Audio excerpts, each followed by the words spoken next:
Hello and welcome to This Is. I am not Matt, but I'm here to talk about something that a lot of people have been thinking about, switching to Linux in 2025. Boy, we're hitting them with the hot topics, you know, what the kids are into. They're all about 6.7, the year of Linux for the 25th year in a row. Everyone's always like, it's year of Linux for desktop every time Windows announces some feature that you hate. And but like I feel like there's a lot to talk about and a lot of things that kind of led me to this conclusion. Obviously, the whole Windows 10 end of life thing. My main desktop is out of the TPM nonsense. How could you dare use a non-TPM powered device? Every time I turn on my computer, it gives me a giant splash screen that's like, by the way, Windows 10 is ending. Would you like to upgrade? And I go, okay, sure. And then it says, you're not eligible. Yeah, actually you can, and I lied. But then what made me really go, wait, hold on a second, was when we were shooting our Steam video a few weeks ago, and we were talking about just how many things are compatible. You can go on Proton's website and check any game. And so I mostly game off of Steam, and I mostly play like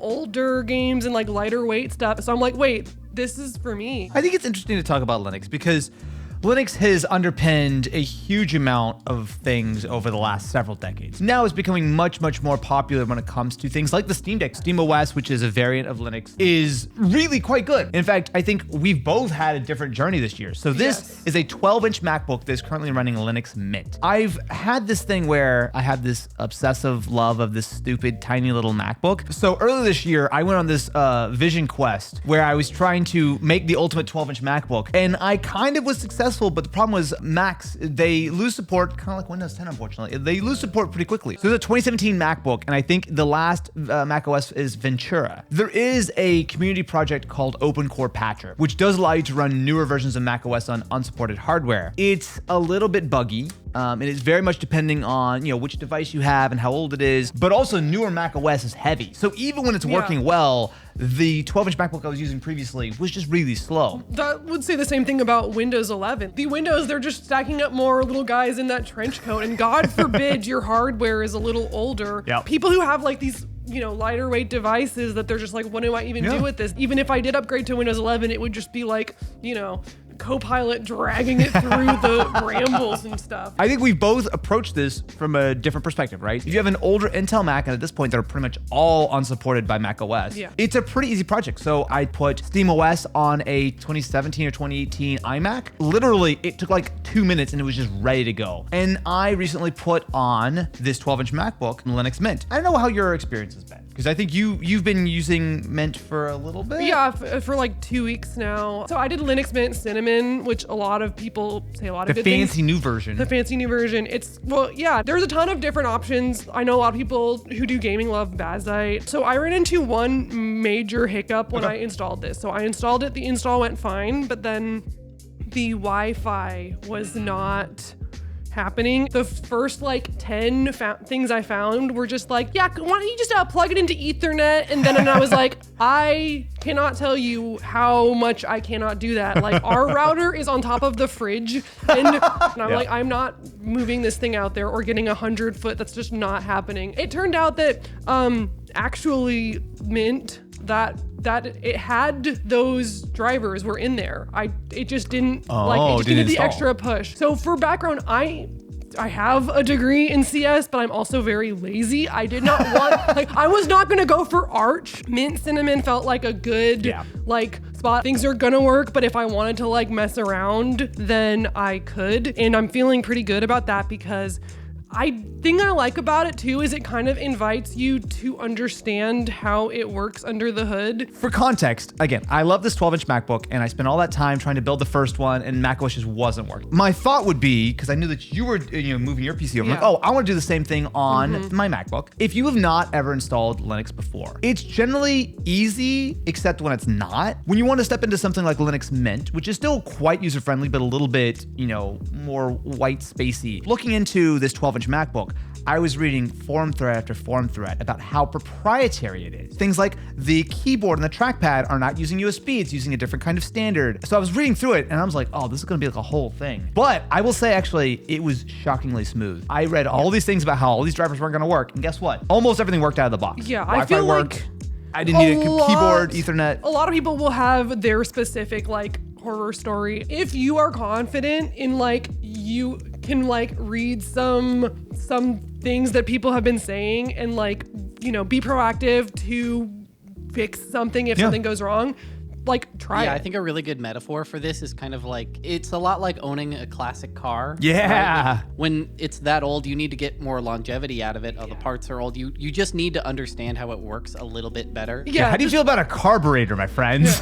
But like, to me, I like that I'm feeling like closer to the machine. You can also be like, oh, I just set up a thing where my clock, when I click on it, it shows me like different time zones of like different friends in different countries. Well, the community support is unreal, right? Like almost anything you can think of, someone's probably done it, and you can just follow a tutorial. And you can just be like, how do I install that and do it? This is a nice option that like is more viable than it has ever been in like recent times. And there's more reason to do it, because I think in the past, Windows 10 will run on an ancient potato from Mesopotamia. Mesopotamia? They didn't have potatoes. But like nowadays, with both Mac OS as well as Windows dropping support for very usable hardware, this is a beautiful thin little laptop that's still nicer hardware than anything Apple or anyone else makes right now. Linux is actually a really good option. And you think about some of the traditional pitfalls, right? For a very long time, Linux was good if you were willing to tweak, but it was a little bit complicated, a little bit hard to run, and also it lacked a lot of support, and it still does, right? If you're gonna want to run like Photoshop or something, that's not something that's gonna run out of the box. What I will tell you is that there is a little like browser-based image editor called Photopea, like the vegetable. It's really nice. It does most of what you would do Photoshop, and it has a very Photoshop-like interface, and it is free. It does not cost hundreds of dollars every month. If you are someone who is very set on some very particular programs that will not work, then it's not for you. But I would argue that a lot of people live in the browser, live in a few simple kind of apps that are very easy, either usable in Linux, or you can set up some kind of third-party option. Ultimately, if you have a computer which is up to date, especially when you're running some of the sort of lighter distros are going to be very easy on battery life, you're gonna get good performance, probably better than what you were getting before you actually switched over. Absolutely. And there's not all that bloat. It sounds like a really nice way to get just like a couple extra years. Yes. Yeah. Yes. You're actively keeping like hardware going that's like nothing is wrong with it. And gaming is possible now. Gaming is possible. Totally possible. Installing Steam was pretty painless, actually. I was pleasantly surprised on how easy it was to update the NVIDIA drivers. If you're using AMD, for example, there are actual AMD, like current AMD drivers for like ancient cards that AMD doesn't support anymore. Like the open source community is incredibly ambitious. Okay, we've waxed poetically about why maybe it is actually time for you to load up a copy of Linux, at least on maybe like some of your older hardware. Can we talk about some of the downsides and some of the pitfalls that we've run into? So I know that the install process wasn't super smooth for your drivers. Yeah, so time shift is the built-in snapshot tool, right? Snapshot tools. And it's like a nice thing to know that you have, because if you're like, oh, if I'm able to accidentally screw up my shit, which is very possible on Linux. Once you're logged in as a super user, you get to be as super or as terrible as you want to be. I think the thing too is that like people get scared about that, but I'm like, if you're mostly doing browser stuff, I wouldn't worry about that. But because Timeshift wants to exist like outside of your normal file system, it mounted my entire 4 terabyte hard drive in a weird location that you couldn't see. And I was like, okay, am I gonna have to figure out how to redo that? And then I like restarted and it came back. It was like, hey, do you want to mount? And then it mounted in the right place. And I was like, oh, okay, so I don't have to do anything. But that was just like, you might get weird little things like that. And you kind of have to be willing to be like, okay, what is happening here? I'm learning about it. I'm understanding how it works. But if you're not going to be doing that much messing around, if you're just going to be like doing, oh, I have my browser, I'm doing Google Docs and stuff. This is why a lot of people do Mint for like their grandma. We know that you are just going to be looking at Netflix on your browser and your email and stuff. For me, I will say that I was a little bit hesitant loading it up on this because again, I was reading so many threads. Yeah. It worked quite well. I'm still chasing a couple of small issues. I had a little bit of struggles trying to dual boot on the same SSD. Sometimes when it goes to sleep, actually most of the time when it goes to sleep, it doesn't really come back up right, and I have to just hard reset it. Something I actually found was sort of helpful for me. I was partitioning the drive and loading it up.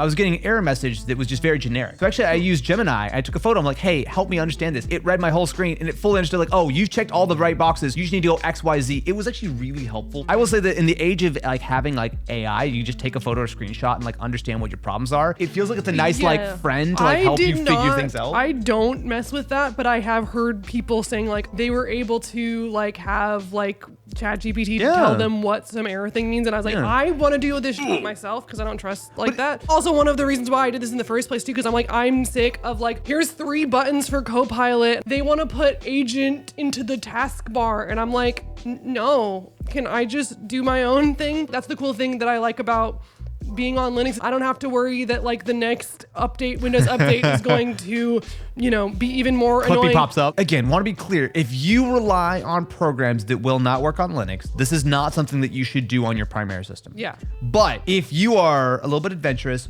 or you have, I think really the best case scenario is you have a slightly older piece of hardware that is no longer being supported, it really is worth giving this a try. I think even some of the things that like might stress you out and worry, like it's a good learning process. Yeah, I started by making a list of all the things I do and then being like, okay, I can do Steam, I can do OBS, I can do Discord, I can do, I'm like, I found alternatives for these Adobe programs that I didn't want to be using anyways because they're annoying and money grubbing and stuff. Can I also just point something out? Obviously, we're not really doing anything right now. So this 12-inch MacBook, right, it's 2017 model. As of just sitting here on the desktop, at 82% battery, it says I have 9 hours and 55 minutes of battery. I will tell you that when this thing was running Mac OS, I was lucky to get 4, and that was like just chilling. Now, if I was running Cinnamon, it probably wouldn't be quite this efficient. Yeah, probably but you have not. options. But you have options. It's a fun plunge to take if you are in the right position to do it. And Windows 11 is just going to get worse, guys. I mean, you're not wrong. It makes sense as computers get more powerful, that operating system is going to get more features and yada yada yada. But the problem is that I think a lot of the features that are landing on pretty much every major desktop OS right now they're for like very specific, like almost like corporate use cases. It's for dubious. There's dubious value there. I think there's a lot of people who just want a simpler, more streamlined experience, maybe like what you've got on Windows 10 right now, and that is no longer being supported. Or what you had on Windows 7. I think the main thing we're saying is that like, we're not saying that Linux is going to be the future and that it's the new best operating system. We're just saying this is an option. Yeah, everyone says like, oh, you people say it's the year of Linux every year. Like it probably not, but it could be for you specifically. Before, it was one of those things that was like nice, but there were so many issues where like so many things didn't work. Gaming was like almost not possible. Like, there's a lot of like issues. But like Steam is doing a lot. Yes. Steam has been pushing that forward, which is really cool because it kind of, that's the kind of thing where it does trickle down to everyone. Yeah. The cool thing about Mint is a lot of people are choosing that. You're going to have a lot of people asking these same questions that you have on Reddit, on these forums and stuff. So you're going to have a lot of stuff to look at instead of paying $400 or even more because AI is causing all these prices to go up to get a new motherboard, a new processor, all new RAM. Oh no, RAM is so expensive right now. That's a really good point too, because you think about sort of older hardware. Once, Windows system, Mac, whatever it is, once it's no longer being supported, you're probably gonna have less use for it. Like maybe you're ready to upgrade, but also lots of other people are too. So I bought this, which is again a very clean 12-inch MacBook in excellent condition for a little over $300. This computer was like $1,400 when it was first new. I just think it is a excellent time to consider if you have old hardware, or maybe you got some beautiful old piece of hardware that you've always wanted and now that has been massively depreciated. There's just so much here. Now, be ready for a little bit of tinkering, but I'll say it's not as scary and as terrible as it was before, and there's so many resources that are just a Google you'd away. be ready to, like, if you have a little patience, if you're ready to like do a little bit of like reading and research and experimenting, it feels like satisfying to be like, oh, I had a problem and I found out how to fix it. At a baseline, I'm very happy with how this is. I will be messing around with like layouts and stuff, which combination of taskbars and themes and all that kind Where's of my good Windows stuff. XP theme? They've got lots of them. You can, it's actually incredible the like amount of detail that goes into people making these icons. You can have Netscape Navigator icon for your Firefox if you so please. Honestly, it's valid. So what do you think? There's a beautiful world out there. And while I would say telling you to install Linux is not the same thing as touching grass, it's like touching grass for your mind. Sure.